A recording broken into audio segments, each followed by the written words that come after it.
Bonjour à tous, terminons cette semaine spéciale Salon de Genève avec les modèles de série star de cette édition. Au menu entre autres Skoda Superb, Opel Karl, Civic Type R et Hyundai Tucson.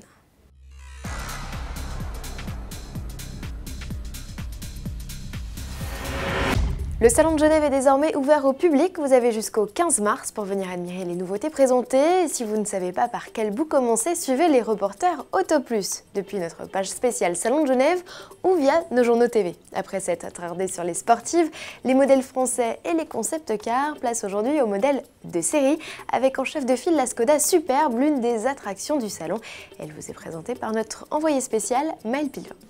Chez Skoda, la star, c'est elle, la Superbe, une toute nouvelle et troisième génération de la grande berline de la marque tchèque qui n'a jamais aussi bien porté son nom. Plus statutaire, plus affirmée, voilà qui traduit d'une nouvelle montée en gamme chez Skoda. Avec son empattement rallongé et ses dimensions en légère hausse, elle propose toujours plus d'espace à ses occupants. Car c'est bien là l'atout majeur de cette nouvelle Superbe, son habitacle qui, en plus d'offrir des dimensions de limousine, ou presque, grimpe encore d'un cran en termes de prestations, technologique comme sécuritaire. Et on retrouve toujours les petites astuces comme les parapluies dans les contreforts de porte. Le haillon quant à lui perd son astucieuse ouverture en deux parties pour ne s'ouvrir que d'un seul tenant. L'autre consolation, il gagne 30 litres à 625 litres et peut s'ouvrir électriquement. Enfin côté moteur, la Skoda Superbe adopte ceux de la dernière génération de Volkswagen Passat avec qui elle partage aussi la plateforme MQB. Elle affiche de 125 à 280 chevaux en essence et de 120 à 190 chevaux en diesel. A noter que seuls les moteurs les plus puissants pourront adopter la transmission intégrale. Et le lancement de la Superbe interviendra dès le 3 juillet prochain. Coup d'œil à présent chez les voisins de stand Volkswagen où pas moins de 5 nouveautés ont été révélées en première mondiale. L'une des vedettes, le Touran que Mathieu Demeule vous présente sans plus attendre. Aux côtés de la Passat GTE Coupé, c'est la vedette du stand Volkswagen cette année à Genève. Voici le nouveau Touran. La deuxième génération du monospace compact ne révolutionne pas son style, mais le modernise. Il est plus grand et profite d'un empattement plus important. L'habitacle, c'est justement là où tout se passe. Volkswagen a installé une banquette coulissante au deuxième rang, de quoi donner un peu d'aisance aux éventuels passagers de la troisième rangée. D'ailleurs, la montée s'effectue plus simplement avec une nouvelle cinématique. Notez également que les assises sont désormais rabattables en un tour de main dans le plancher, dégageant alors une surface de chargement totalement plane. Le volume atteint alors 1980 litres, de quoi s'afficher en tête de la catégorie. À l'avant, la planche de bord a été entièrement redessinée pour intégrer désormais le nouvel écran tactile 8 pouces des dernières Golf et Passat. Le lancement du nouveau Touran sera effectif à l'automne 2015. Changement de registre à présent avec une citadine chez Opel, son petit nom, Karl. Curieuse appellation? Alors écoutez les explications de Mathieu Demeule qui vous dévoile les atouts de cette nouvelle venue. Son nom est un hommage au fils du fondateur de la marque. Voici Karl, le nouveau modèle d'entrée de gamme d'Opel. Proche esthétiquement de la nouvelle Corsa, dont elle reprend notamment les feux, la calandre et les flancs sculptés, la Karl est en fait la remplaçante de l'Agila, d'où ce look de mini monospace. Côté gabarit, elle est pourtant 6 cm plus courte que son prédécesseur et seulement 2 cm plus longue qu'une Opel Adam. Mais ni le design ni l'habitabilité ne sont les priorités de cette Opel Karl. Lors de sa commercialisation cet été, le point fort de cette mini citadine sera en effet ailleurs, au niveau de son prix, annoncé à moins de 10 000 €. À ce tarif ultra concurrentiel, l'allemande joue évidemment la simplicité, dans l'habitacle bien sûr, mais aussi dans l'offre de motorisation.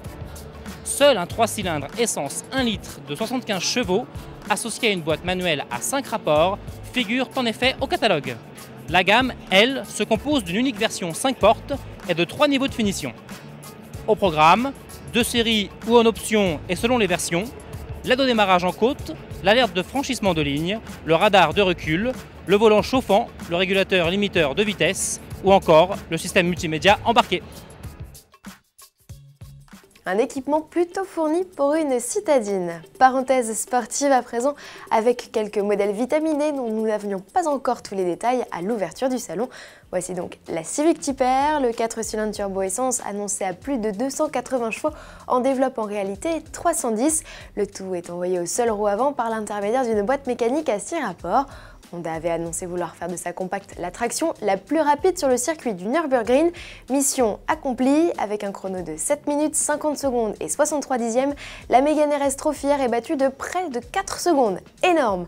Lancée en septembre, la Civic Type R sera proposée à 35 000 €, comptez 37 500 € pour la version GT avec GPS et multiples aides à la conduite. Là encore mieux que la française dont le prix d'appel est fixé à 38 000 €. De son côté, Ford a présenté deux sportives à Genève, la GT croisée un peu plus tôt dans l'année sur le salon de Détroit et la Focus RS. Et que de nouveautés pour la compacte, elle se dote pour la toute première fois d'une transmission intégrale. Ford lui a associé le 4 cylindres de litre 3 EcoBoost de la Mustang dont la puissance est ici annoncée à plus de 320 chevaux. En outre, cette troisième génération inaugure sur la griffe RS des suspensions réglables, un système de launch control pour des démarrages tonitruants au feu vert et la possibilité d'opter pour plusieurs modes de conduite dont un drift pour glisser comme Ken Block, Golf R et Audi S3, donc à bien se tenir. Et toujours au rayon des sportives, Lotus est venu en Suisse avec l'Evora 400, version remaniée de l'Evora classique. Elle profite d'un look nettement plus bodybuildé et d'une mécanique gavée d'anabolisants. La puissance du V6 Toyota installée en position centrale arrière grimpe à 400 chevaux.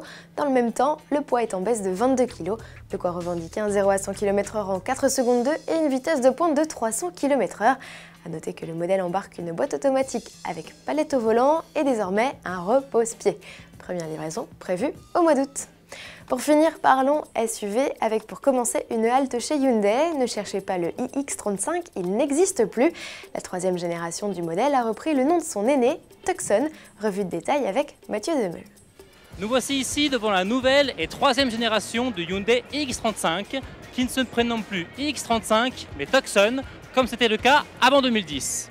Et vous le voyez, il n'y a pas que le nom qui change, puisque le constructeur sud-coréen a profondément revu son SUV. Construit sur une nouvelle plateforme, le Tucson se veut en effet bien plus carré et athlétique que son prédécesseur. La transformation s'opère également au niveau de la face avant, avec une calandre hexagonale davantage dans l'air du temps. L'ensemble gagne indéniablement en personnalité et en caractère. Le Tucson se la joue aussi baroudeur, avec ses éléments de protection sur les passages de roues et les bas de caisse, et son sabot arrière. À bord, la qualité perçue est également en nette hausse, via notamment l'apparition de matériaux moussés. La planche de bord, elle, se verticalise et accueille en son sein un large écran couleur. Sous les capots, les moteurs du X35 ont été reconduits. Un essence et 3 diesels pour une puissance allant de 115 à 184 chevaux. En plus, un nouveau bloc essence vient compléter la gamme. Il s'agit du 1,6 litre T GDI suralimenté de 176 chevaux qui peut être couplé à une transmission manuelle à 6 rapports ou à une nouvelle boîte double embrayage à 7 rapports DCT7. Rendez-vous au second semestre 2015 pour la commercialisation. Tucson qui ne fera pas cavalier seul puisque Mazda s'invite aussi dans le segment des SUV urbains avec un inédit modèle, son nom CX-3 et les présentations vous sont faites avec notre reporter Mathieu. 4 mois après sa première mondiale sur le salon de Los Angeles, le Mazda CX-3 se présente enfin en Europe à Genève. Et notre patience est récompensée puisqu'il s'agit là d'une jolie réussite en termes de design. Il reprend en effet le style Kodo des derniers modèles Mazda et arbore une belle silhouette dynamique avec notamment cette haute ceinture de caisse et cette surface vitrée réduite presque au minimum. Sans oublier bien sûr la panoplie complète du vrai petit baroudeur avec des protections de carrosserie en plastique. À l'intérieur, le petit frère du CX-5 est plutôt bien fini, il profite de jolis matériaux, aussi d'un système d'infodivertissement embarqué que certains trouveront mal intégré cependant. À l'arrière, il y a la place pour 2 passagers, peut-être pas 3. Et regardez, en termes de design, l'étroitesse des vitres qu'on vantait tout à l'heure, ça peut quand même procurer un petit sentiment d'oppression. Le coffre, lui, n'est pas gigantesque, mais une fois la banquette rabattue, il propose un plancher plat, et ça, c'est plutôt pratique. Commercialisé chez nous dans le courant de l'été, le CX-3 sera proposé avec 3 motorisations. Un bloc essence de 120 ou 150 chevaux et un moteur diesel de 105 équidés. Au menu également, boîte manuelle ou automatique à 6 vitesses, 2 ou 4 roues motrices. Les tarifs ne sont pas encore connus, mais devraient débuter aux environs de 23 000 €. Voilà, notre visite s'achève. Pour voir ou revoir toute l'actualité et les vidéos exclusives Autoplus au Salon de Genève 2015, une adresse salon.autoplus.fr. Très bon week-end à tous et à lundi.